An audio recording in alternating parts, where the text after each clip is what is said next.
Okay, so for our short lesson today, we're going to cover the different parts of stories, dramas, and poems. This covers the standard for English language arts of 3.5. So what are stories? A story is a description of an event or something that has happened to characters in that story. So it's just a creative and thoughtful description. It's usually intriguing and exciting, and there's all different kinds. Charlotte's Web, if we're using that as an example of maybe it's a book we're reading in class. So stories have main characters. So for Charlotte's Web, the main characters, the human characters are Zuckerman Henry, Fern Avery, and Lurvy, and then the non-human characters are Sheep, Gander, Cow, Wilbert, Charlotte, Goose, and Templeton. So those are some examples of main characters. Then also stories have a beginning, a middle, and an end. This picture is a good description of, it's kind of like the first car, second car, third car. So if you're thinking about what's happening in the story, the beginning comes first, then the middle, then the end. The beginning's usually some kind of background information, setting the stage for the story. The middle is usually where the action happens, and then the end of the story is where things usually get resolved. The main part of the story is called the climax, and it's the point where there's conflict. So this is like the action of the story. So everything that's building up in the story leads to the climax, and then it falls, which is the falling action, to the resolution or the end. So if you were to put this in the terms that we listed before, the beginning is the first things that happen. The climax would be like the middle, and then the end is the resolution. Stories can be both real or imaginary. So they can be, if they're real, they're called nonfiction stories. And if they're imaginary, they're called fiction stories. So you can think of like biographies are nonfiction. They're stories about people who have lived and it's real. And then stories like Charlotte's Web or The Giving Tree, those are fiction stories. Those are not based on true events.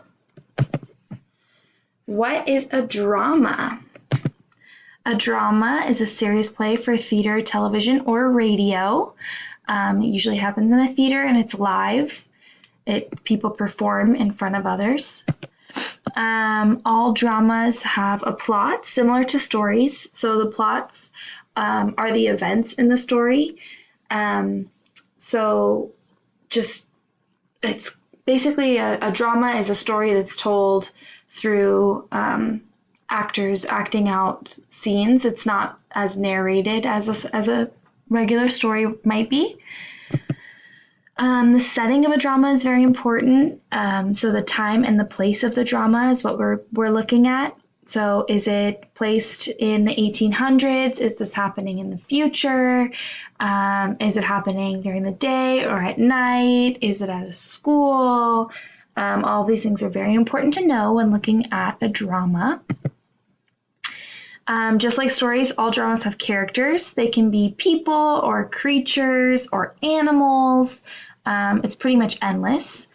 So this is an example of all the characters in Hamlet. They can be living, non-living. It's just like a story. So it can be imaginary characters or real characters like people. And then in almost every play, there's dialogue. So dialogue is conversation that happens in a play. So just like we would have a conversation with a classmate or a peer, dialogue is just the talking that happens between characters in a play. Or in a drama, I should say. And then finally, what is a poem? So poetry is a way to elevate language by using words and sounds to express powerful ideas and images. Poetry is an artistic way to express yourself, your feelings. Each poem has a form. So form is the structure, meter, rhyme, or pattern of a poem. In this example, the form is made to look like airplanes because the poem is about an airplane.